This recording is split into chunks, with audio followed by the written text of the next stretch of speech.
A German shepherd begs the vet to save her puppy from a deadly mud pit. And what he does next will leave everyone speechless. It starts as a desperate cry in the middle of a storm. A dog pounding on the glass, dragging the vet through the rain toward a pit that's swallowing her baby alive. But when he jumps in to save them, he uncovers something far more dangerous than quicksand. Behind that pit lies a secret powerful men would do anything to bury. One that could destroy his career, his life, and everything he believes in. As the storm rages and the truth starts to surface, loyalty, courage, and justice collide in a fight no one saw coming. Why was that dog really left to die? What's hidden beneath the mud? And how far will one man go to save the innocent when the whole town turns against him? I'd love to know. Where are you watching from? Type it down below. And while you're here, subscribe so you'll always catch the next story. The fluorescent lights hummed their familiar evening song as Dr. Charles Boone made his final rounds through the clinic. Outside, rain drummed against the windows with increasing intensity, creating a rhythmic backdrop to his nightly closing routine. He moved methodically through each exam room, checking equipment and tidying supplies, a ritual that had become as natural as breathing over his years of quiet service in this small town. Thunder rolled in the distance as he clicked off lights one by one. The empty waiting room, usually filled with the sounds of worried pet owners and their companions, now sat in dim silence. Only his footsteps echoed against the linoleum floors as he approached the front door, keys jingling in his weathered hands. Charles paused at the reception desk, running his fingers over the day's appointment book. Another ordinary day was drawing to a close. That's when everything changed. A loud thud against the clinic's glass door made him jump. Through the rain-streaked window, a large, mud-covered figure threw itself against the glass again. Lightning flashed, illuminating the desperate face of a German shepherd, her dark eyes wild with urgency. Charles's heart quickened. The dog wasn't angry or aggressive. Her body language spoke of something else entirely, something he recognized from his years in search and rescue. This was a dog with a mission. He hesitated only briefly before unlocking the door. The shepherd didn't charge in as he expected. Instead, she stood there, panting heavily, her coat slick with mud and rain. Their eyes met, and Charles felt something he hadn't experienced in years. That instant connection, that wordless understanding between human and dog that had once been the cornerstone of his life. "Easy there, girl," he said softly, crouching down to her level. "What's got you so worked up?" The shepherd whined, then suddenly grabbed his sleeve between gentle teeth. The gesture was deliberate, controlled, trained behavior.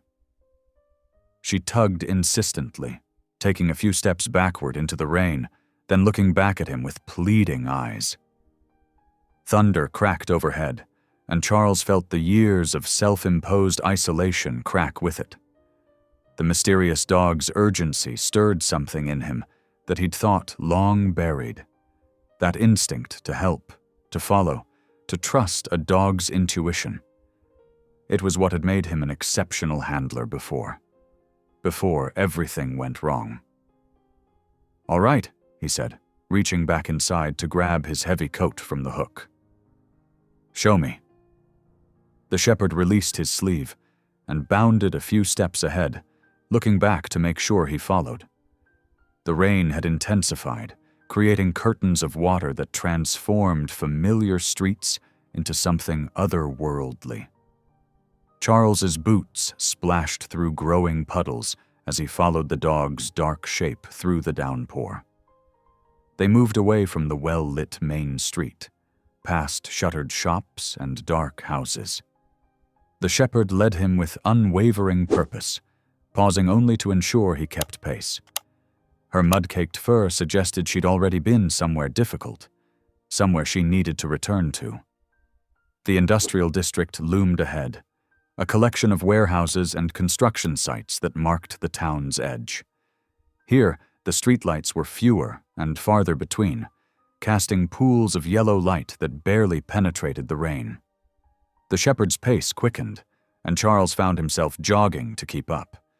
His clothes were soaked through now, and his breath came in visible puffs in the cool air. Another crack of thunder rolled overhead, closer this time, making the hair on the back of his neck stand up.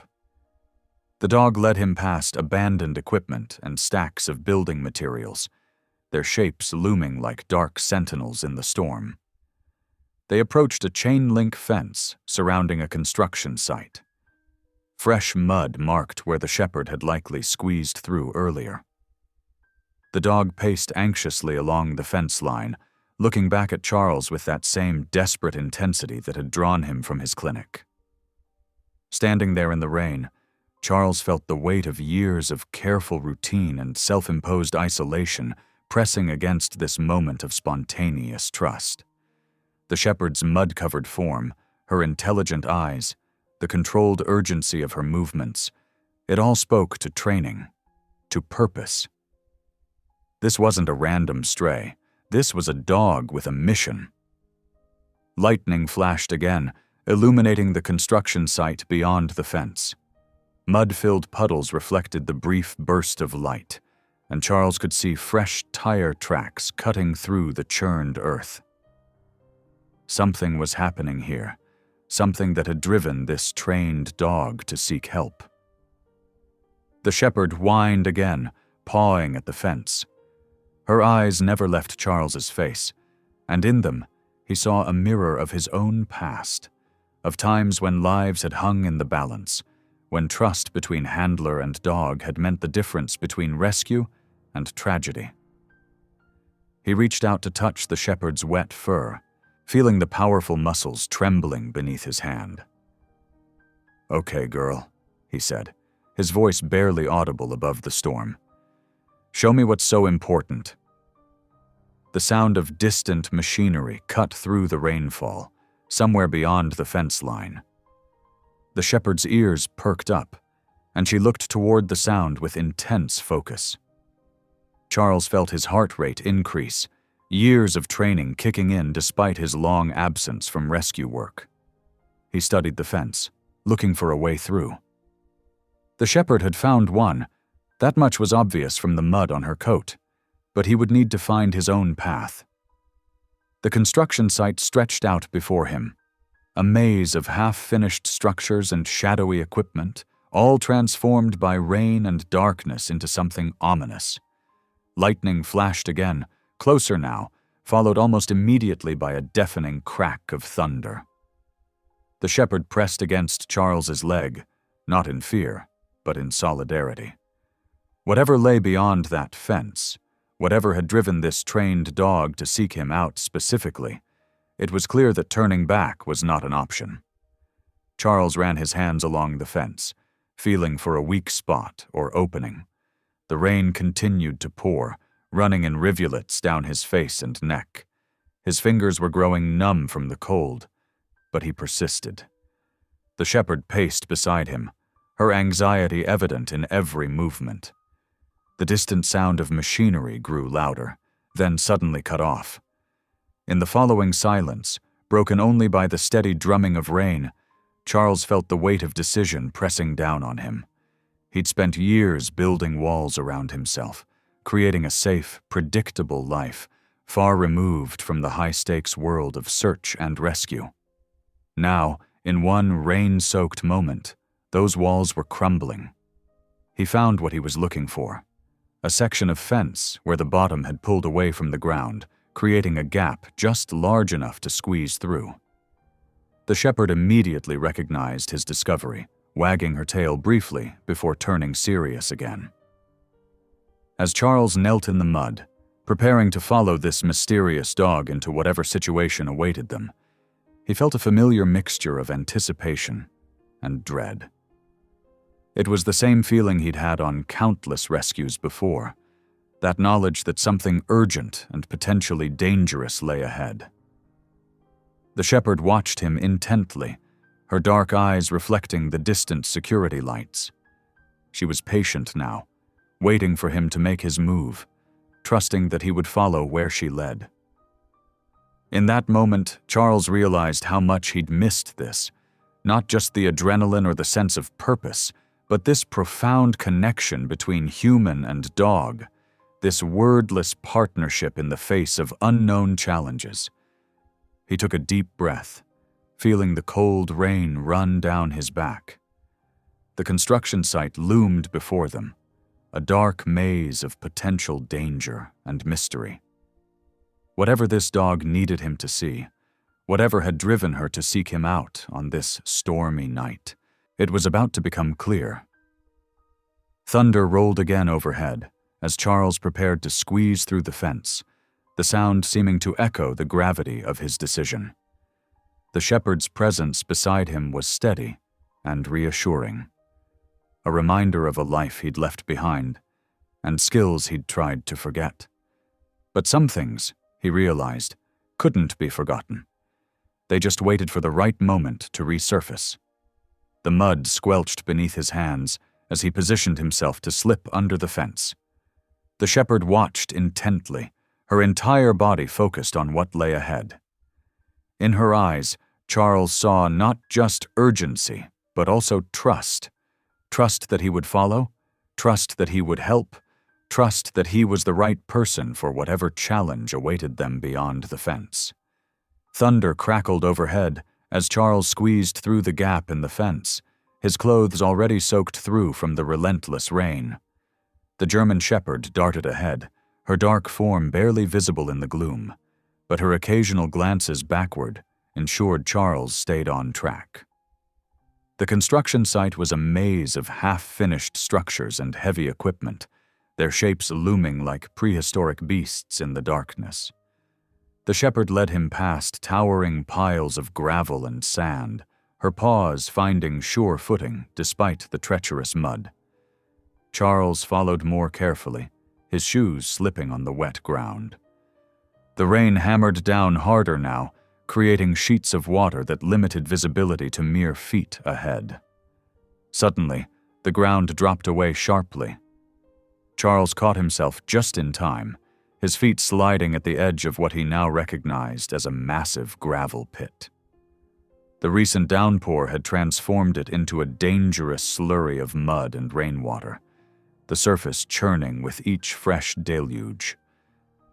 That's when he heard it, a faint, high-pitched whimper barely audible above the storm. The German shepherd's ears pricked forward, and she paced anxiously at the edge of the pit, her eyes fixed on a point about 15 feet out, where something small and dark was struggling in the muck. "Oh, God," Charles breathed, his heart clenching as he realized what he was seeing. A puppy, probably no more than a few months old, was fighting to keep its head above the thick slurry. With each passing second, it sank deeper into the deadly mixture. The mother dog, for surely that's what the German shepherd was, barked sharply, her distress evident in every line of her body. Charles's mind raced, assessing options with the speed born of years of rescue experience. The pit was too unstable to simply wade in. One wrong step and he'd be trapped himself. He needed an anchor, something to keep him connected to solid ground. His eyes landed on a length of heavy-duty tow strap hanging from a nearby piece of construction equipment. Without hesitation, he sprinted to grab it, his fingers fumbling with the wet material as he yanked it free. The shepherd watched intently as he secured one end to a sturdy concrete post, testing it with several sharp tugs. "Okay, girl," he said, looping the other end around his waist. "I'm going to need your help." The dog's intelligent eyes met his, and in that moment, Charles felt the old connection snap into place, the sacred trust between handler and dog that had once been as natural as breathing. He waded into the pit, feeling the thick mud immediately try to pull him under. Each step was a battle against the sucking force of the slurry. The puppy's cries were getting weaker, its small body barely visible now above the surface. "Hold on, little one," Charles called out, pushing forward despite the mud now reaching his waist. The rain pounded against his face, making it hard to keep sight of his target. Behind him, he could hear the mother dog's encouraging barks, spurring him on. Suddenly, the ground dropped away beneath his feet. Charles plunged forward, the mud rushing up to his chest. Panic threatened to overwhelm him as memories of past failures surged through his mind, other rescues, other victims he couldn't save. But the puppy's weakening whimpers cut through his fear, focusing him on the present. He stretched out, reaching desperately toward the struggling pup. His fingers brushed wet fur once, twice, then finally got a solid grip. The puppy was limp in his arms as he pulled it close to his chest, but he could feel its rapid heartbeat against his hand. Now came the harder part, getting back. The mud seemed to grow thicker with each passing second, its grip becoming more demanding. Charles tried to turn around, but his feet found no purchase in the soupy mixture. He was sinking, the weight of the mud pulling him down despite his desperate struggles. That's when he felt the toe strap go taut. The German Shepherd had grabbed it in her powerful jaws and was pulling with all her might, her paws digging into the firm ground at the pit's edge. Charles could feel the difference immediately, the slight but steady pressure helping him fight against the pit's hungry pull. Together, human and dog worked in perfect synchronization. Every time Charles managed to gain an inch forward, the shepherd maintained the tension on the strap, preventing him from sliding back. The rain continued to pour, but neither of them noticed anymore, too focused on their life-or-death struggle. With agonizing slowness, Charles made his way back to solid ground. His lungs burned from the effort, and his arms ached from holding the puppy above the muck. Finally, his foot found the edge of the pit. With one last tremendous effort, he hauled himself out, collapsing onto his hands and knees in the mud. The German Shepherd was immediately there, nosing anxiously at the puppy still clutched in Charles's arms. The little one coughed weakly, spitting out mud, but it was breathing. Charles quickly checked it over with trembling hands, finding no obvious injuries beyond exhaustion and cold. The mother dog whined softly, pressing against Charles's side as he sat back in the rain. The puppy, now more alert, reached out with a tiny pink tongue to lick its mother's nose. The simple gesture of love and trust brought unexpected tears to Charles's eyes, mixing with the rainwater on his face. They huddled there together, man, mother dog, and puppy, as the storm continued to rage around them. Charles' body shook with exhaustion and cold, but his heart felt strangely warm. In this moment of crisis, he had found something he thought he'd lost forever: the pure, uncomplicated purpose of saving a life, and the profound connection that came from working in perfect harmony with a dog. The German Shepherd's eyes met his again, and this time he saw something new there. Gratitude, yes, but also recognition. She had chosen well when she'd picked him, trusting her instincts to find someone who would understand and help. As the rain gradually began to ease, Charles realized that trust had been rewarded, not just for the shepherd and her pup, but for him as well. Charles's hands trembled as he fumbled with his clinic keys. The German Shepherd and her pup pressed close against his legs. The rain had finally let up, but all three of them were soaked to the bone and shivering. The metallic tang of the mud clung to his clothes and skin, making his nose wrinkle as he finally got the door open. Inside the darkened clinic, Charles flipped on the lights and headed straight for the treatment room. He grabbed several thick towels from the supply cabinet, his wet shoes squeaking against the linoleum floor. The mother dog followed closely, never letting her puppy out of sight as Charles gently dried them both. "Let's get you two warmed up," he murmured, setting up a portable heater near the examination table. The German Shepherd's intelligent eyes watched his every move as he worked, her trust in him now evident in her relaxed posture. It was a far cry from the frantic creature that had appeared at his door less than an hour ago. Charles carefully examined the puppy first, his veterinary training taking over. The little one was maybe 8 weeks old, male, with no obvious injuries beyond exhaustion and mild hypothermia. As he worked, he noticed something troubling: patches of reddened skin where the mud had touched, suggesting some kind of chemical irritation. Looking down at his own arms, Charles saw similar red patches beginning to form. An uneasy feeling settled in his stomach. Natural mud shouldn't cause chemical burns. "Let's see if we can find out where you belong, little guy," he said, reaching for his microchip scanner. The puppy stayed remarkably still as Charles ran the device over its shoulder blades. When the scanner beeped, Charles looked at the display screen and felt his blood run cold. "Halden Industrial Security," he whispered, reading the registration information. "Property of Halden Industrial Security." The German Shepherd's ears pricked forward at the words, and a low growl rumbled in her chest. Charles knew why. Rex Halden was notorious in their small town, a wealthy industrialist whose company had operations spread across 3 counties. The mud pit where he'd found the puppy wasn't just any construction site. It belonged to Halden Aggregate, the man's mining and processing division. Charles walked to the sink and tried to wash the remaining mud from his arms, wincing at the burning sensation. Under the harsh fluorescent lights, he could clearly see the angry red welts developing on his skin. This wasn't normal. Whatever was in that pit wasn't just mud. It was something toxic. His mind raced with the implications. If Halden was dumping dangerous chemicals. But speaking up meant taking on one of the most powerful men in the region. Rex Halden was known for crushing opposition, whether through legal pressure or more underhanded means.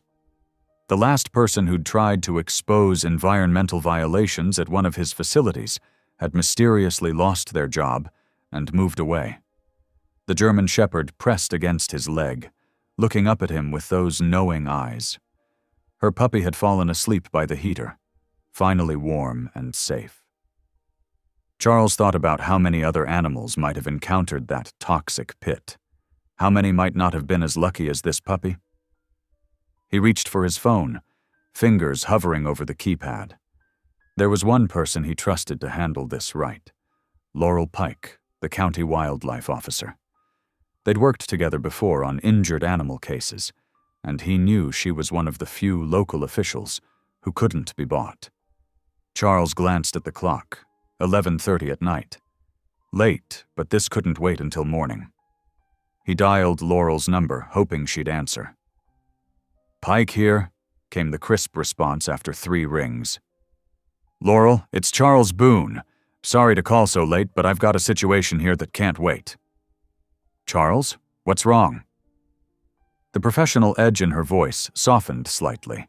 They'd known each other long enough to recognize when something was serious. "I just pulled a Halden security puppy out of a mud pit at their new aggregate site," Charles explained, keeping his voice steady despite his growing anger. "The mud, it's toxic, Laurel. I've got chemical burns on my arms, and both dogs show signs of exposure."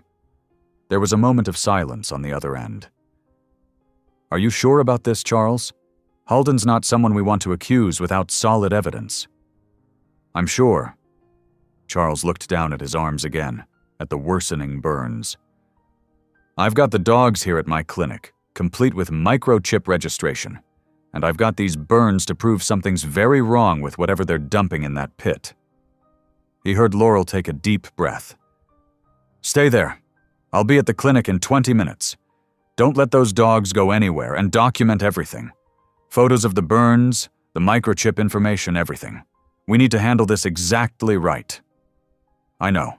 Charles ran a hand through his still damp hair. "Thanks, Laurel." After hanging up, Charles began methodically photographing everything: his arms, the dog's irritated skin, the mud still clinging to their fur. He carefully swabbed samples of the toxic mud into sterile containers, knowing they'd need evidence. The German Shepherd watched him work, her eyes following his movements as if she understood the importance of what he was doing. The puppy stirred briefly, whimpering in its sleep, and the mother dog immediately went to comfort it. Charles watched them together, feeling the weight of responsibility settle onto his shoulders. He could have cleaned them up and sent them on their way, avoiding any confrontation with Halden. It would have been easier, safer. But looking at these dogs, at the trust they'd placed in him, Charles knew he couldn't stay silent. Whatever the consequences might be, he had to do what was right. He'd spent too many years hiding from difficult choices, letting guilt over past failures keep him from taking stands that mattered. The chemical burns on his arms throbbed, a constant reminder of what was at stake. This wasn't just about 2 dogs anymore. If Halden was dumping toxic waste in that pit, who knew how many other animals, or people, could be affected? Charles heard a car pull up outside the clinic. Through the window, he saw Laurel's familiar truck, its official county wildlife service markings visible under the streetlight. As he moved to unlock the door, the German Shepherd stood alert but calm, as if she sensed another ally had arrived. Charles opened the door, and Laurel Pike stepped in from the rain, shaking water from her jacket. Her sharp gray eyes took in the scene: the sleeping puppy by the heater, the watchful German Shepherd, and Charles's reddened arms. She pulled out her notepad, all business despite the late hour. "Show me everything," she said quietly. Charles led her to his examination area, where he'd laid out the evidence: photographs, mud samples, and the microchip documentation. Laurel studied each item methodically, her expression growing more troubled with each piece. "These burns," she said, gently taking his arm to examine the angry red patches. "They're getting worse." "Yeah." Charles winced as she touched a particularly sensitive spot. "Whatever's in that mud, it's not just dirt and water." Laurel released his arm and walked over to where the German Shepherd stood guard by her puppy. The dog watched her approach, but didn't move from her post. "She's beautiful," Laurel said softly, "despite everything they've put her through." "I'm calling her Kiva," Charles said. "She's incredibly intelligent. Led me right to her pup when it was drowning." "Kiva," Laurel repeated, nodding. "It suits her." She turned back to Charles, her face serious. "But Charles, you need to understand what you're getting into here. Rex Halden isn't just some local businessman. He's got judges in his pocket, politicians on speed dial, and enough money to bury anyone who causes him trouble." Charles met her gaze steadily. "I know who he is." "Do you?" Laurel crossed her arms.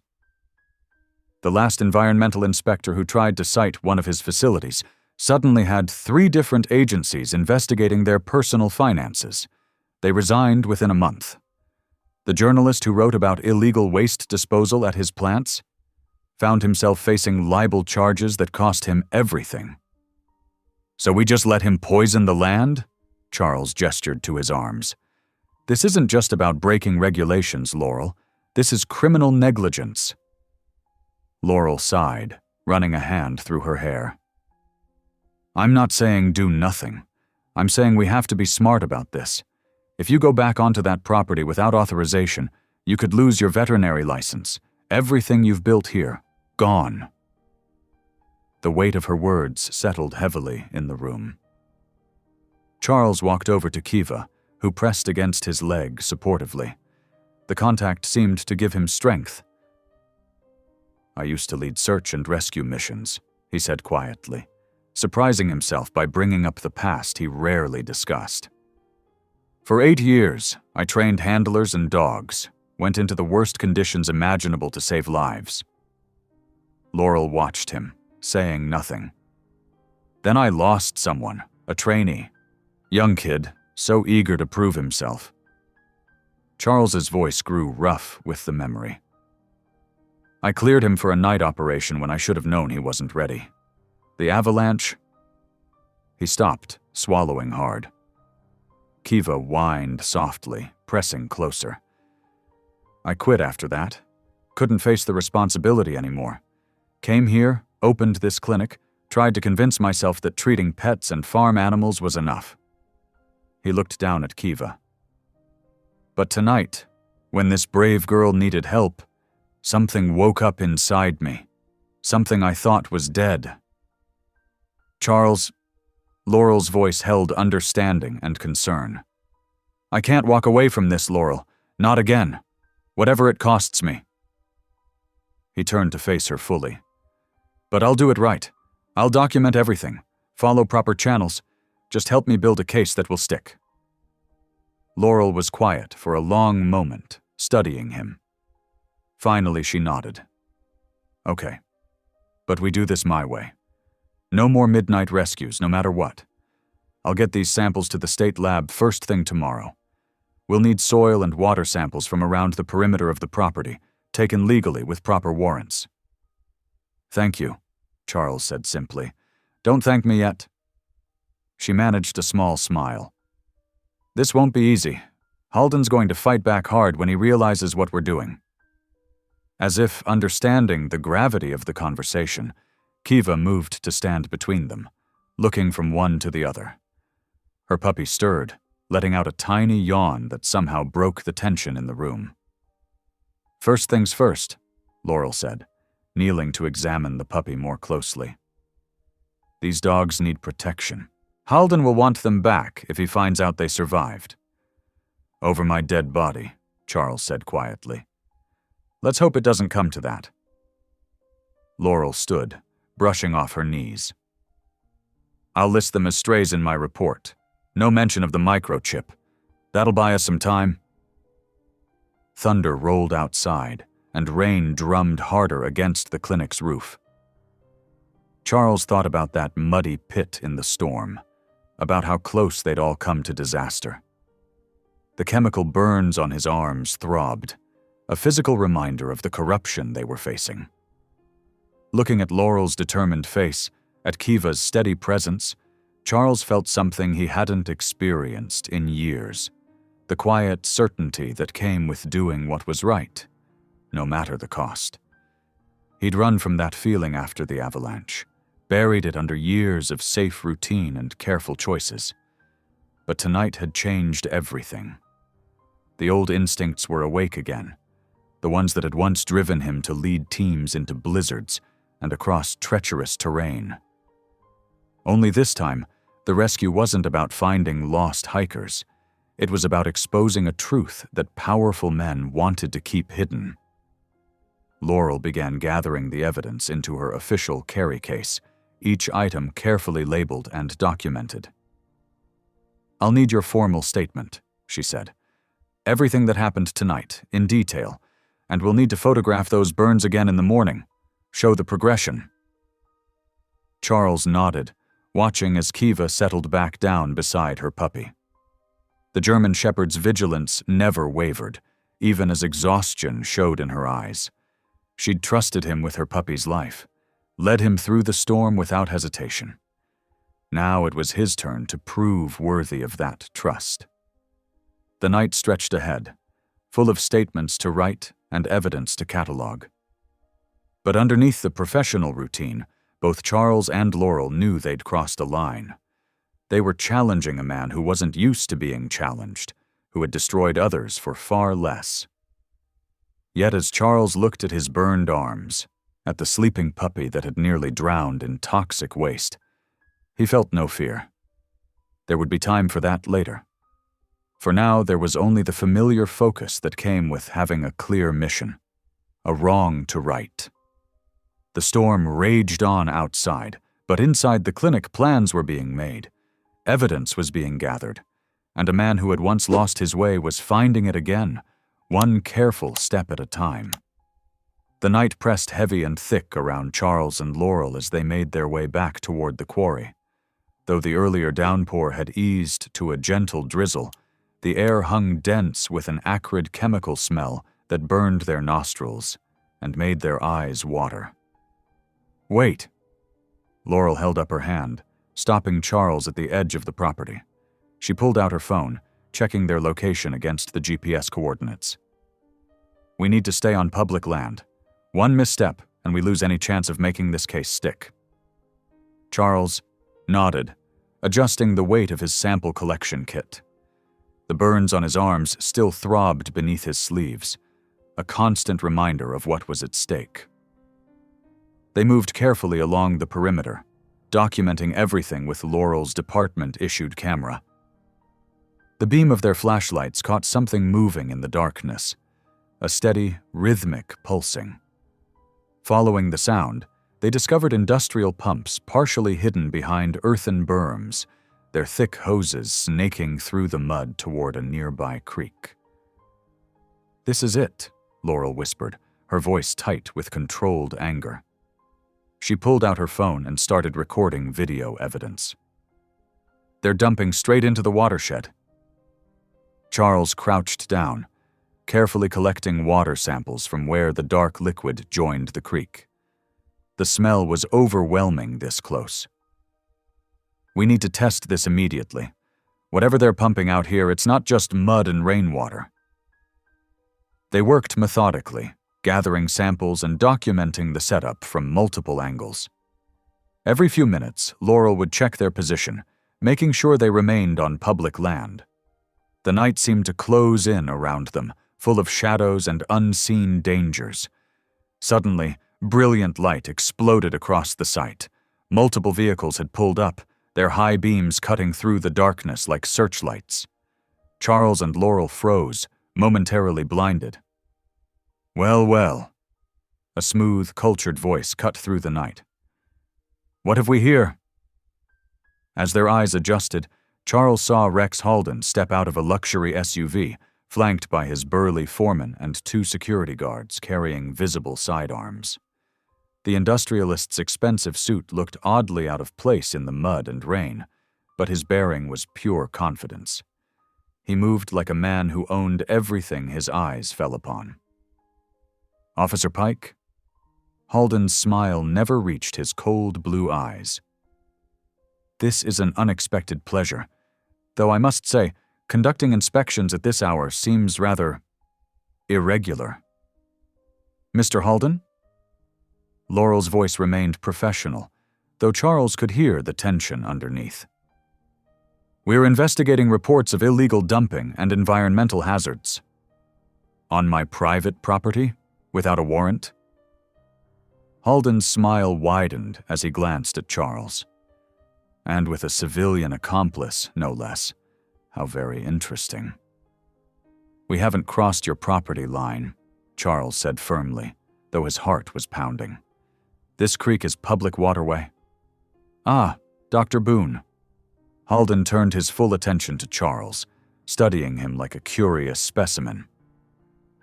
"I understand you've taken something that belongs to me. A certain German Shepherd? Highly trained security dog, quite valuable. Company property, you might say." Charles felt his jaw clench. "That dog came to me for help. She was desperate to save her puppy from drowning in your toxic waste pit." "Toxic?" Halden laughed, the sound echoing unnaturally in the dark. "My dear doctor, we run a completely legitimate aggregate operation here, all properly permitted and regularly inspected." He gestured to the pumps.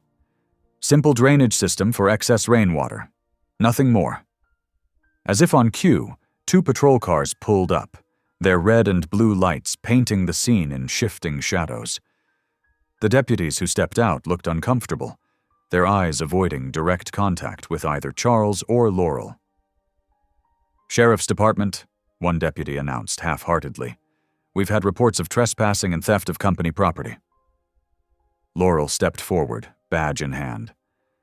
"I'm conducting an official investigation." Without proper authorization, I'm afraid, Halden interrupted smoothly. I've already spoken with your supervisor, Officer Pike. He's quite concerned about your unauthorized activities tonight. Charles watched Laurel's face fall slightly, seeing the trap closing around them. The deputies shifted uneasily, caught between respect for a fellow law enforcement officer and the obvious power Halden wielded. Now then, Halden continued, his tone reasonable but threaded with steel, I suggest you both leave my property immediately. And Dr. Boone, I expect the return of my security dog within 24 hours, or I'll be forced to press charges for theft.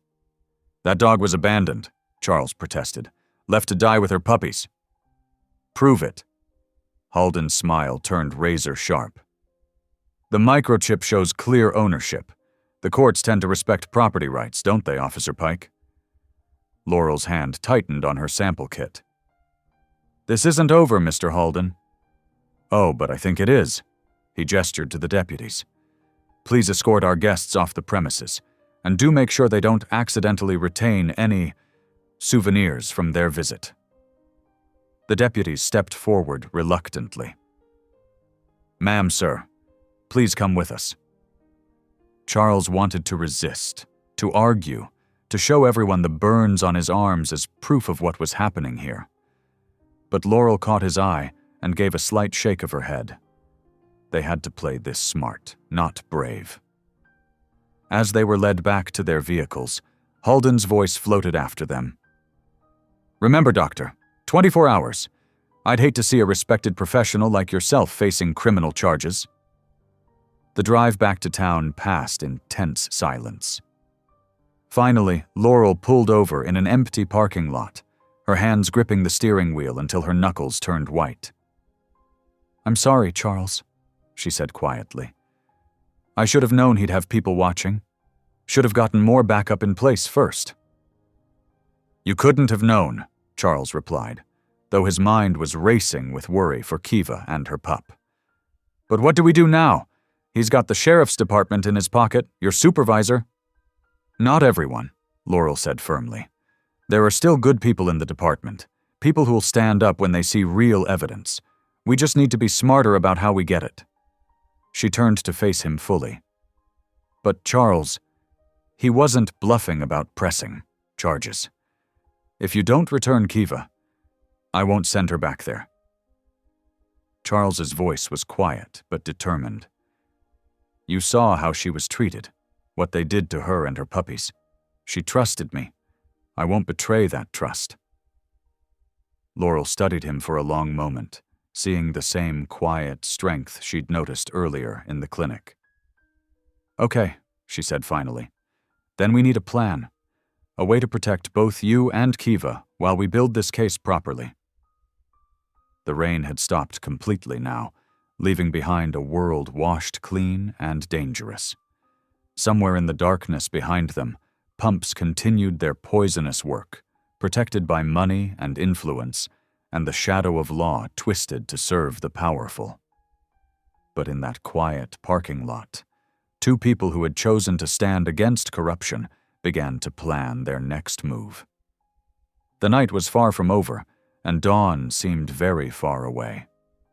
The morning sun filtered through the clinic windows, casting long shadows across the examination room floor. Charles watched as Kiva paced restlessly, her nails clicking against the linoleum. Despite her obvious anxiety, there was something controlled about her movements, a precision that seemed out of place for an abandoned stray. Sit, Charles said quietly, more to himself than to her. To his surprise, Kiva immediately dropped into a perfect sitting position, her amber eyes fixed attentively on his face. Stay. Again, she complied without hesitation. Charles frowned, his suspicions growing. He raised his hand, palm flat, and gave a quick downward gesture. Kiva instantly went into a down position, her training evident in every precise movement. These aren't just basic commands, he muttered, reaching for his phone just as it began to ring. Laurel's name flashed on the screen. Charles? Her voice crackled with urgency. The lab results just came in. It's worse than we thought.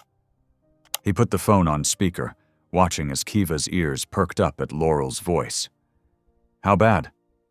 Heavy metals off the charts, chromium, lead, cadmium, levels that could kill wildlife instantly. And the solvents… She paused, papers rustling in the background.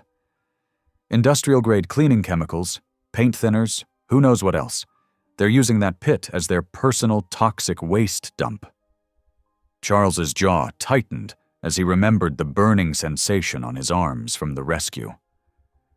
Any of it traceable to Halden?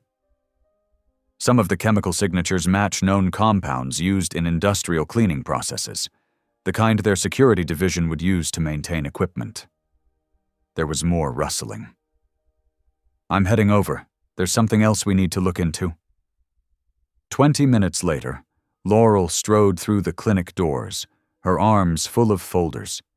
Her normally neat ponytail was slightly askew, suggesting she'd been running her hands through her hair, a habit Charles had noticed when she was deep in thought. "Watch this," he said before she could speak.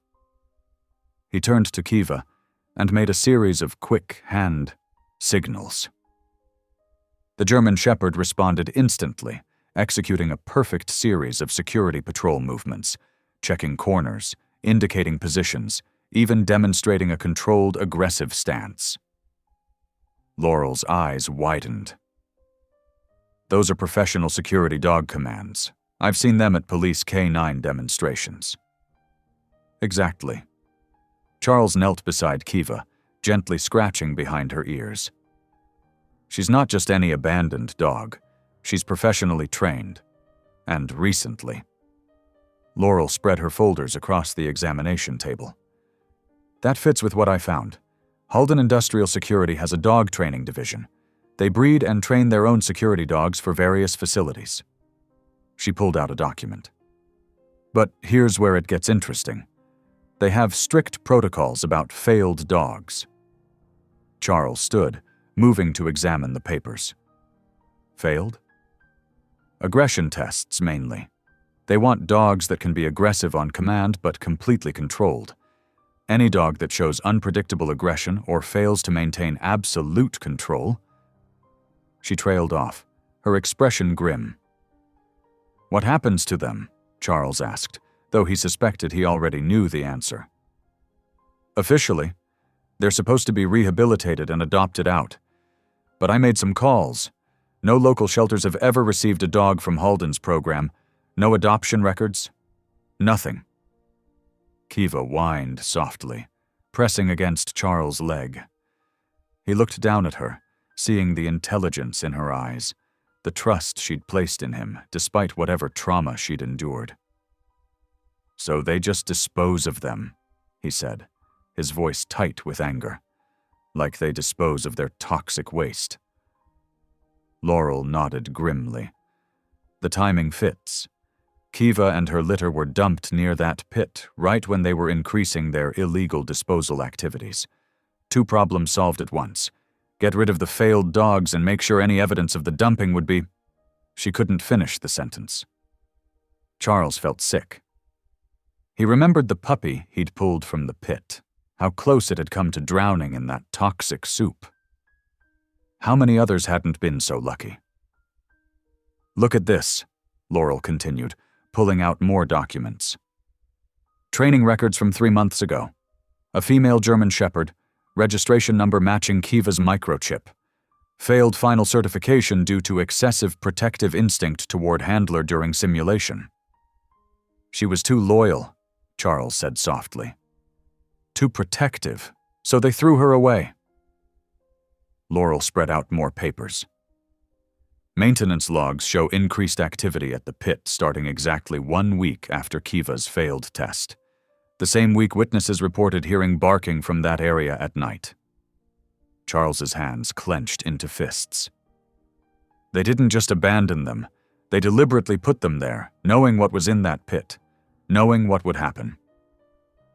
Kiva moved between them, her posture alert but calm.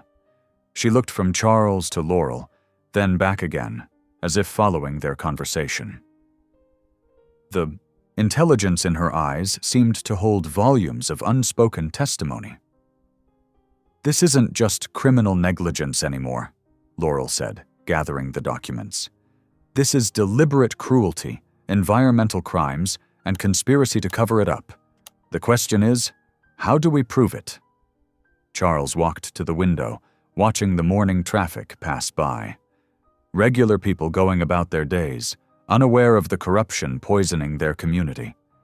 He thought of all the animals that might have suffered and died in that pit, of Kiva's desperate plea for help, of the trust in her eyes when she led him to save her pup.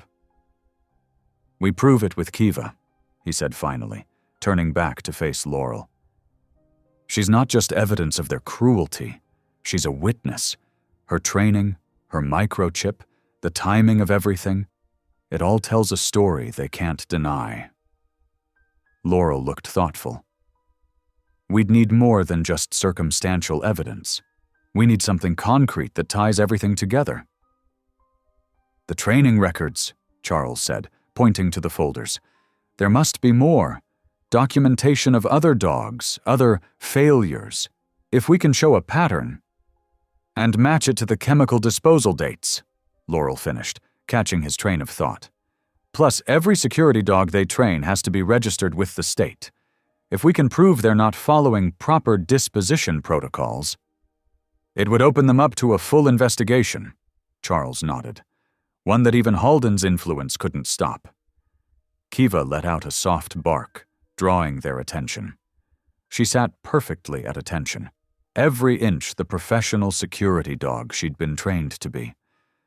But there was something more in her bearing now, a quiet dignity, as if she understood her role in exposing the truth. "We'll need help," Laurel said, her voice gaining strength as the plan took shape. "I know some people at the state level who can't be bought, and there's a reporter I trust at the county paper." Charles knelt beside Kiva, feeling the warmth of her presence against his side. "How much time do we have?" "Halden gave you 24 hours to return her." Laurel checked her watch. "That gives us until tonight to put everything together." "Then we better get started." Charles stood, his resolve hardening. They threw her away because she was too loyal, too protective. Now those same qualities are going to help bring them down. Laurel began organizing the documents, her movements precise and determined. "I'll make some calls, get the ball rolling with my contacts. We need to move fast, but we need to do this right." "No mistakes," Charles agreed. "No loose ends they can use against us." He looked down at Kiva, seeing not a discarded piece of property but a partner in justice. They thought they could bury their crimes along with their victims. They didn't count on someone digging up the truth.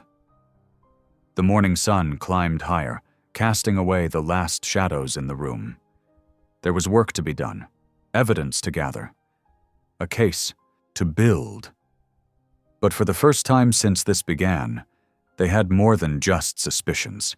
They had proof, they had purpose, and they had a four-legged witness whose very existence testified to the corruption they fought against. The afternoon sun cast long shadows across the courthouse steps as Charles and Laurel hurried through the heavy wooden doors.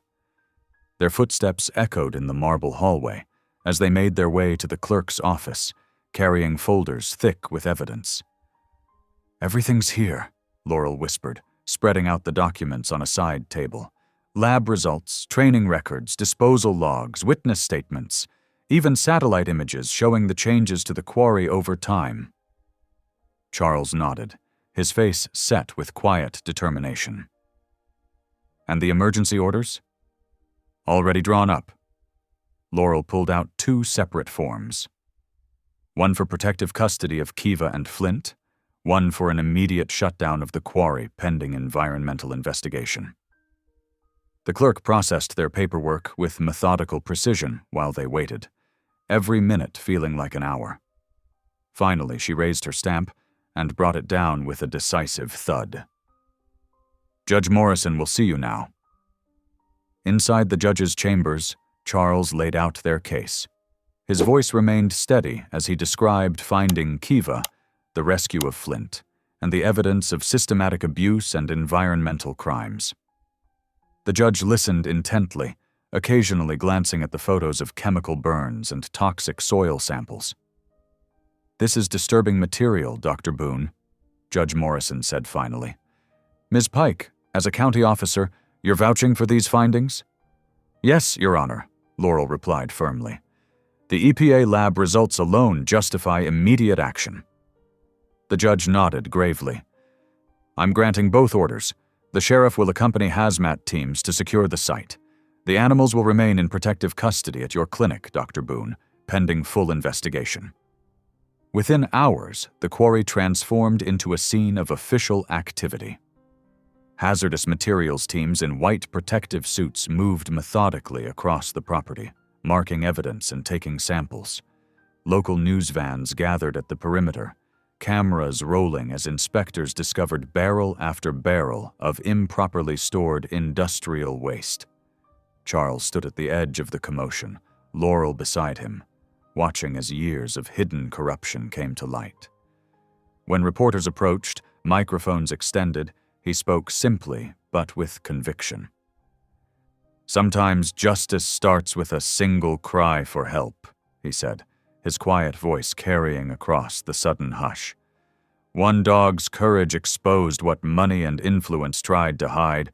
The truth was always here, waiting to be found." Laurel watched him with growing admiration. This wasn't the reserved veterinarian who'd kept to himself for so long. This was someone who'd found his strength again, who stood firmly for what was right, despite the cost. Back at the clinic, Kiva and Flint dozed, peacefully in their kennel, unaware of the storm their rescue had unleashed. Charles checked on them periodically, each time feeling more certain they'd done the right thing. "You should be proud," Laurel told him, bringing coffee late in the day. "Not many people would have taken this on." "I couldn't walk away," Charles replied, accepting the cup. "Not after seeing what was happening. Not after they trusted me." The victory felt clean, felt right. But it didn't last. The next morning, a fleet of expensive cars pulled up to the courthouse. Rex Halden emerged from the first one, followed by a team of sharp-suited lawyers carrying briefcases. Their shoes clicked purposefully across the marble floors as they filed into an emergency hearing. Charles and Laurel rushed to attend, but the proceeding was already underway. Halden's lead attorney spoke smoothly, confidently, wielding precedents and procedures like weapons. "These animals are registered corporate assets, Your Honor," he declared. "Dr. Boone effectively stole company property. Any evidence obtained through this illegal action should be inadmissible." "The dogs were abandoned," Charles protested, but the lawyer pressed on. "Mr. Halden is prepared to post a substantial bond," the attorney continued. "We move for immediate return of company property pending full resolution of these baseless accusations." The judge looked uncomfortable, but nodded slowly. "The law is clear regarding corporate property rights. While the environmental investigation will proceed, I must order temporary return of the animals to their registered owner." Charles felt the blood drain from his face. Beside him, Laurel gripped his arm in support, her own expression tight with anger and disbelief. "Your Honor," she began, "given the evidence of abuse." "Will be fully investigated," the judge cut in, "but proper procedures must be followed. The dogs will be returned to Halden Industrial Security by 5 o'clock today." Halden's satisfied smirk from across the courtroom said everything. Money and influence had spoken again, twisting justice into a mockery of itself. As they left the courthouse, Charles walked as if in a daze. "How can they do this?" he asked quietly. "How can they just ignore everything we found?" "They're not ignoring it," Laurel replied, her voice bitter. "They're using the system itself against us, making us play by rules they never followed themselves." Charles stopped on the courthouse steps, looking out at the town he'd served quietly for so many years. "I promised them they'd be safe," he said, his voice rough with emotion. I looked in their eyes and promised. Laurel touched his arm gently. "This isn't over," she said. "The environmental investigation is still going forward. We'll fight this." But they both knew that by 5 o'clock, they would have to watch as Kiva and Flint were led away by Halden's security team. The law that should have protected them had instead become another weapon in the Sioux, hands of those with power and money to spare. The afternoon passed too quickly. At the clinic, Charles knelt beside Kiva's kennel, trying to explain what he couldn't even accept himself. Her intelligent eyes watched him steadily, trusting him completely, while Flint pressed against her side. "I'm sorry," he whispered. "I'm so sorry." When Halden's men arrived with their transport van, Kiva went quietly, as she'd been trained to do. But she kept looking back at Charles until the doors closed, and her eyes held all the betrayal he felt in his own heart. The van drove away into the gathering dusk, leaving Charles and Laurel standing in the empty parking lot. The triumph of the morning felt like ashes now, bitter with the taste of justice denied. "What do we do now?" Charles asked, his voice hollow. Laurel squared her shoulders, her determination visible in every line of her body. "We keep fighting. We use every legal means we have. We don't let them bury the truth again." But watching the van disappear around the corner, Charles couldn't shake the feeling that they'd just lost something precious. Not just 2 dogs, but faith in the very system meant to protect the innocent. The evening settled around them, heavy with the weight of defeat. Yet somewhere in the gathering darkness, a spark of resistance remained. They had exposed the truth once. They would find a way to do it again, no matter what it took. The clock on Charles's nightstand read 11:45 when the security alarm's shrill beep jolted him awake. His heart hammered as he fumbled for his phone, checking the clinic's security feed. The grainy video showed 3 dark figures moving through the shadows of the treatment room. Glass crunched under heavy boots. Angry barks echoed through the building. Charles threw on his clothes, his hands shaking as he dialed 911. But even as he reported the break-in, he knew who was responsible. This wasn't a random burglary. He raced to his truck, the same vehicle that had carried him to save Flint just days ago. The clinic's back door hung open, its window shattered. Inside, overturned chairs and scattered supplies marked the intruder's path to the kennels. Empty kennels. The security footage played on his office computer showed everything in brutal clarity. 3 men in dark uniforms, Halden industrial security patches visible on their shoulders. They'd used sedative darts on Kiva when she tried to protect Flint. The puppy had cowered in the corner, whimpering as they dragged them both away. Charles's hands curled into fists. The fear that had haunted him since his trainee's death years ago crystallized into something harder, sharper. This wasn't about law anymore. This was about right and wrong. His fingers trembled as he called Laurel. She answered on the second ring, her voice alert despite the late hour. "They took them," he said, the words raw in his throat. "Halden's men broke in and took them." "I'm on my way," Laurel replied without hesitation. "Give me 15 minutes. While he waited, Charles reviewed the security footage again. The men had arrived in an unmarked van, but its license plate was visible in one frame. He sent the image to Laurel. She burst through the door 13 minutes later, still pulling on her wildlife officer's jacket. "I ran the plate," she said. "It's registered to a shell company, but I tracked their route on traffic cams. They're heading toward the quarry." Thunder rolled overhead, an echo of that first desperate night. Rain began to spatter against the windows, and Charles felt an eerie sense of history repeating itself.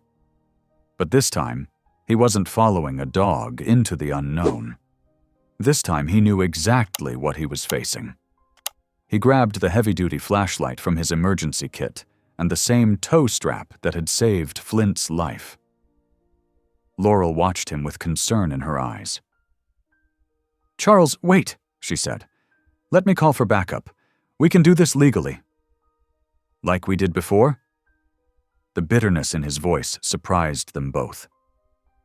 "They'll just hide the evidence again. Move them somewhere we'll never find them." "Then I'm coming with you." Charles shook his head. "You can't risk your badge. Not for this." "At least let me get my gun." "No," he said firmly. "No weapons. I won't give them any excuse." Rain drummed harder on the roof as they argued. Finally, Laurel grabbed his arm. "Give me 30 minutes, she pleaded. "I'll position myself near the quarry entrance. If you're not out in 1 hour, I'm coming in with everything I've got." Charles nodded, knowing it was the best compromise he'd get. He climbed into his truck, the tow strap coiled beside him like a sleeping snake. The flashlight's weight felt reassuring in his hand. The streets were empty at this hour, slick with rain. Lightning flashed across the sky, illuminating the industrial district's stark silhouettes. The quarry's chain-link fence loomed ahead, its no trespassing signs glowing in his headlights. He parked in the shadow of an abandoned warehouse, just as he had that first night. But now the mud pit's edge was lined with security lights, their harsh glare cutting through the rain. 2 guards stood near a small portable building, rifles slung across their backs. Charles's hands tightened on the steering wheel. The old fear whispered at the back of his mind, memories of another dark night, another rescue gone wrong. But then he remembered Kiva's eyes, her absolute trust when she'd led him to save her pup. She'd shown more courage than any human he'd known. He owed her the same courage now. The rain grew heavier, providing cover as he slipped through the broken section of fence. Water soaked through his jacket as he crouched behind a stack of concrete barriers. The portable building's door opened, spilling yellow light across the muddy ground. A man's voice carried through the storm. "Boss wants them gone before morning. No traces this time." Charles's blood ran cold. Through the rain, he could hear faint whimpers from inside the building. Kiva's low growl, cut short by what sounded like a kick. The guard's words removed any last hesitation. Charles gripped the flashlight like a weapon and moved forward through the darkness. Whatever happened next, he wouldn't let fear stop him again. Not when lives depended on his courage. Thunder crashed overhead, and the storm bore witness to a man who'd finally found his strength. Charles Boone stepped out of the shadows, ready to face whatever came next. Not because he was fearless, but because some things were worth being afraid for. The darkness ahead held both danger and redemption. But this time, he wouldn't turn back. This time, he would see it through to the end. Charles crept closer to the portable building, his boots sinking into the rain-soaked earth. The quarry had transformed into something nightmarish under the harsh industrial floodlights. Their glare cut through sheets of rain, creating strange shadows that danced across the churning surface of the mud pit. Through the downpour, he spotted Rex Halden's tall figure standing near the pit's edge. The industrialist's expensive suit was dark with rain, but his posture radiated arrogance even from a distance. 2 armed guards flanked him, while his foreman, a hulking man named Drake, held tight to Kiva's chain. The German shepherd wore a heavy muzzle, but her amber eyes blazed with defiance. Little Flint huddled against her legs, trembling. Charles's heart pounded as he edged closer, keeping to the shadows of equipment and debris piles. Rain streamed down his face as he tried to formulate a plan. The guards carried rifles. He had only a flashlight and desperation. Halden's voice carried across the pit. "Dump them both. Make it look like strays that wandered in." No. Charles stepped into the light before he could stop himself. All heads turned toward him. Halden's laugh was ugly. Dr. Boone, come to play hero again? He gestured at the churning pit. You should have stayed at your little clinic. No dog, no case. That's how this ends. Those dogs are evidence, Charles said, forcing steadiness into his voice. Evidence of what you've been dumping here. Evidence? Halden spread his arms wide. Look around, Doctor. This is my land, my operation. Everything here is perfectly legal.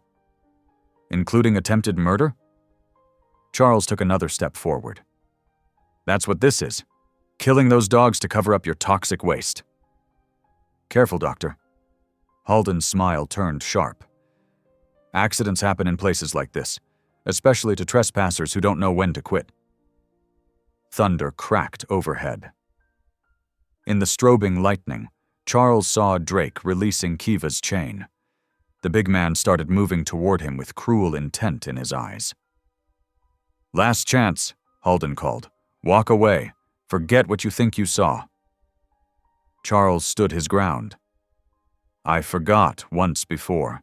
Let someone die because I was afraid to act. Never again. Drake rushed. Him then. Charles swung the flashlight, but the foreman was faster. Massive hands seized his jacket and heaved. Charles felt himself airborne for one terrifying moment before hitting the surface of the pit. Thick mud closed over his head. The slurry invaded his mouth and eyes, burning like acid. He thrashed, trying to find up from down in the suffocating darkness. His lungs screamed for air. The more he struggled, the faster he sank. In that moment of pure panic, muscle memory took over.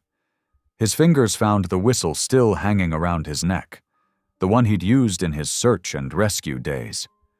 With his last bit of air, he blew a sharp, distinctive pattern, the emergency recall signal he'd once used with his dogs. Above the surface, Kiva's head snapped up at the sound. With explosive force, she shattered the cheap muzzle and lunged forward. Her powerful jaws clamped onto the toe strap still looped through Charles's belt. Charles felt the tug. Hope surged through his oxygen-starved brain. He grabbed the strap and pulled himself hand over hand toward the surface as Kiva heaved backward with all her strength. His head broke through. He gasped, sucking in precious air between coughs.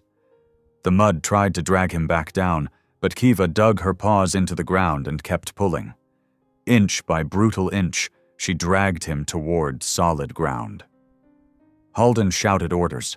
The guards raised their rifles. But before they could fire, sirens pierced the night. Red and blue lights strobed through the rain as vehicles converged on the quarry from all directions. Charles? Laurel's voice carried over the chaos. She emerged from the darkness with her own team of officers, weapons drawn. Step away from him, all of you! The sudden activity was too much for the rain-saturated ground. With a deep groan, the edge of the pit began to collapse. Halden scrambled backward as chunks of earth broke free. The erosion spread rapidly, exposing layers of hastily buried secrets. Dozens of metal drums tumbled into view, their yellow hazard symbols clearly visible even through the mud. More kept appearing as the ground gave way. Each barrel was stamped with Halden's corporate logo, damning evidence of his illegal dumping operation. Charles lay gasping on solid ground.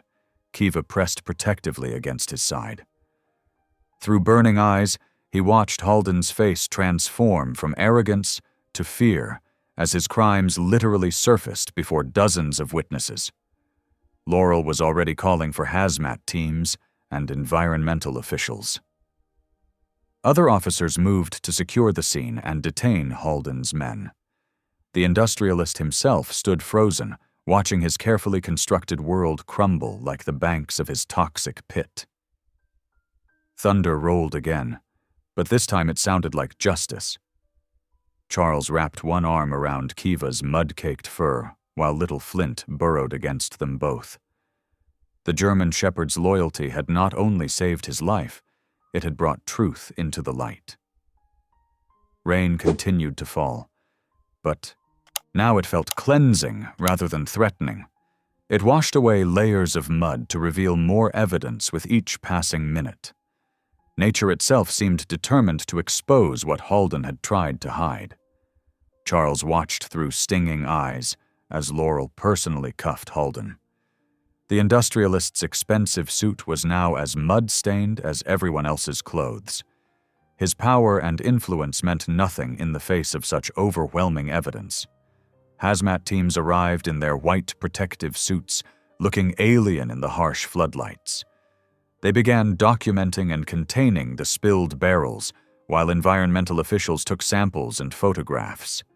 The scene was controlled chaos, all of it centered around the collapsed pit that had finally given up its toxic secrets. Another tremor shook the quarry. The unstable ground crumbled beneath Halden's feet, sending him sliding toward the edge of the toxic pit. His expensive shoes scrabbled for purchase on the muddy slope as more earth gave way.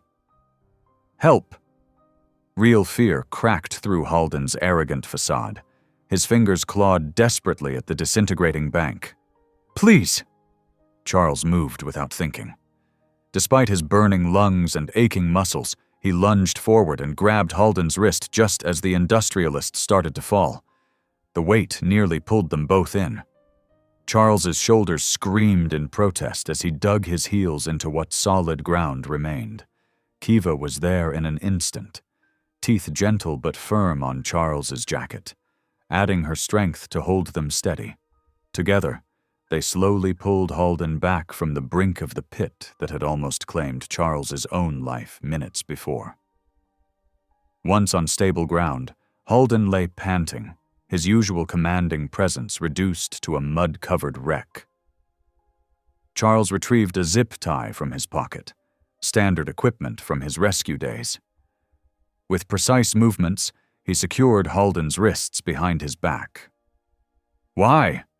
Halden rasped, confusion clear in his voice. "You could have let me fall. After everything I did." Charles met his gaze steadily. "Because that's not who I am. Not anymore." The words felt like releasing a weight he'd carried for years.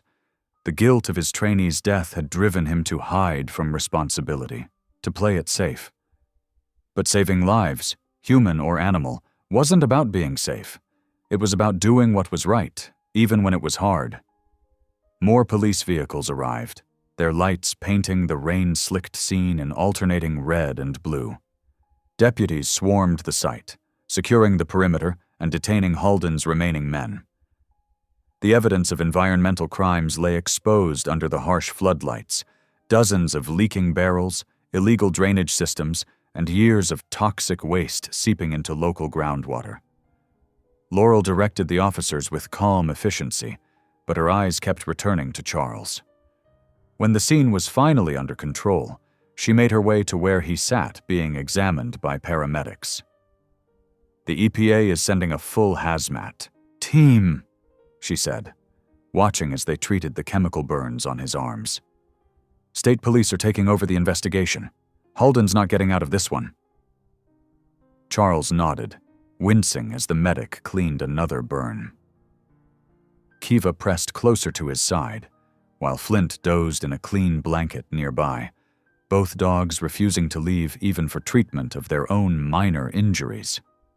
"You know," Laurel continued softly, "I've seen a lot of people look the other way when facing someone like Halden, too afraid of consequences, too worried about their own safety." She knelt beside him, her expression gentle. "But you didn't just expose his crimes. You saved his life when you had every reason not to. You saved more than you know." For the first time since that desperate night began, Charles allowed himself to smile. The expression felt rusty, but real.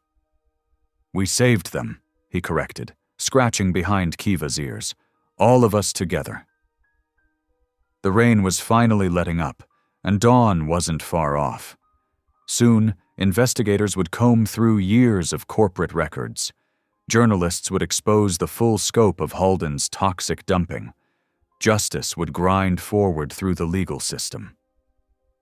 But for now, Charles sat with Kiva's solid warmth against his side, Flint's peaceful breathing nearby, and Laurel's steady presence beside him.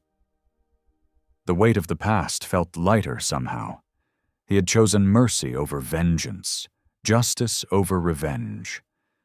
In saving others, even someone like Halden, he had finally begun to save himself. The autumn sunlight streamed through the clinic windows, warming the newly installed glass that had replaced the shattered panes from that stormy night.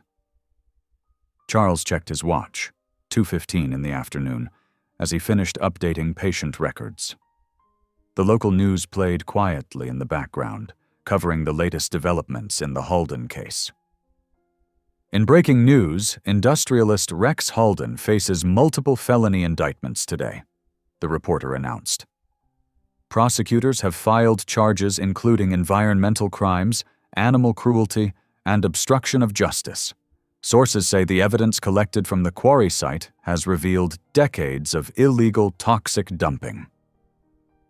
Charles turned down the volume, more interested in his current patient, a golden retriever with an injured paw, than in watching Halden's downfall play out on television.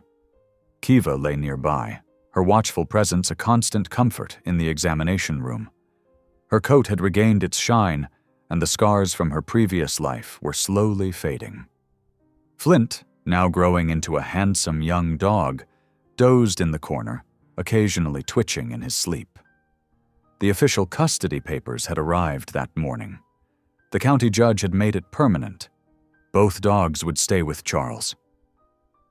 It felt right, like pieces falling into place after years of uncertainty. Mrs. Henderson, picking up her retriever, paused at the door. "Dr. Boone," she said hesitantly, "I just wanted to say, well, thank you. What you did, standing up to Halden, it meant something to all of us." Charles nodded, accepting her words with quiet grace. He'd received many such comments over the past weeks. People who had once crossed the street to avoid Halden's attention now stopped to share their stories, their relief that someone had finally exposed the truth. His arms still bore the marks of that night, pale scars from the chemical burns that served as permanent reminders. The physical pain had faded, but the memories remained sharp. The toxic mud, the desperate struggle, and the choice to save even his enemy from the pit. Later that afternoon, Laurel stopped by with an update. She looked more relaxed these days. The weight of working around Halden's influence finally lifted from her shoulders. "The EPA finished their preliminary report," she said, settling into a chair while Flint eagerly climbed into her lap. "The contamination goes deeper than we thought. They're talking about making the cleanup a federal priority site." Charles nodded, sorting through supplies. "And the other dogs, the ones from Halden's program?" "All accounted for. The court ordered them released to qualified sanctuaries and rehabilitation centers." She smiled. "Though none of them quite managed the dramatic rescue your girl pulled off." Kiva's tail thumped against the floor at the attention, and Charles reached down to scratch her ears. The German Shepherd had become more than just a patient or even a pet. She was a partner, a reminder that courage often came in unexpected forms. "The newspaper wants to do another interview," Laurel mentioned carefully. "They're calling you a hero." Charles shook his head. "I'd rather focus on the work here. The animals need me more than the papers do." She understood. Charles had never sought attention, even when his actions deserved it. His reward wasn't in headlines or accolades, but in the daily quiet victories of healing, both for his patients and himself. The clinic had grown busier since that night. People who had once hesitated to speak against Halden now brought their pets without fear. Charles hired an assistant to help with the increased workload, but he still handled most cases personally, especially the difficult ones. Each animal that left his care healthier than they arrived helped erase a little more of his past guilt. As the day wound down, Charles took Kiva and Flint for their evening walk. The autumn air carried the scent of fallen leaves, and the setting sun painted the sky in shades of orange and pink. They passed the quarry, now surrounded by cleanup crews and environmental monitoring equipment. The pit that had almost claimed 3 lives was being transformed, its toxic contents carefully removed and properly disposed of. Workers waved as they passed. Many knew the story now, of the desperate mother dog who had led a veterinarian to save her pup, and in doing so had helped save their town from years of poisoning. But Charles didn't stop to chat. He simply nodded and continued walking, Kiva alert at his side and Flint bounding ahead with puppyish energy. The names Dr. Boone and Courage were often spoken together now in town, but Charles found his peace in quieter moments like these. His redemption hadn't come from grand gestures or public acclaim, but from choosing to help when it mattered most, from refusing to look away when confronted with wrong, and from learning that sometimes the bravest acts were also the most compassionate. In the late afternoon sun streaming through the clinic windows, Laurel leaned against the doorframe, watching Charles work with the dogs. The training area was cleared, with just a few simple obstacles set up. "Kiva, Platz," Charles commanded softly. The German shepherd dropped into a perfect downstay, her eyes never leaving his face. Flint, learning from his mother's example, followed suit with slightly less precision but equal enthusiasm. "Their progress is amazing," Laurel said, stepping into the room. "Hard to believe these are the same dogs from that night."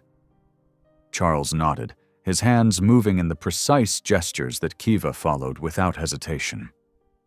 No words needed, just trust built through crisis and care. "They were never broken," he replied, "just waiting for someone to believe in them." Laurel moved closer, her shoulder brushing his. "Kind of like someone else I know." She paused, gathering courage. "You know, I've spent years playing it safe, working within the system. But watching you take that stand, it reminded me why I chose this job in the first place." Charles turned to face her, seeing something new in her eyes, a shared understanding, a future neither had expected. "Maybe it's time to stop watching from the sidelines," she said softly. "For both of us." The weight of old guilt that had pressed on Charles's shoulders for so long felt lighter. In Kiva's devoted gaze and Laurel's gentle smile, he found something he'd thought lost: purpose, and the promise of love yet to come. The morning mist curled around Charles's boots as he led Kiva and Flint across the dew-covered field.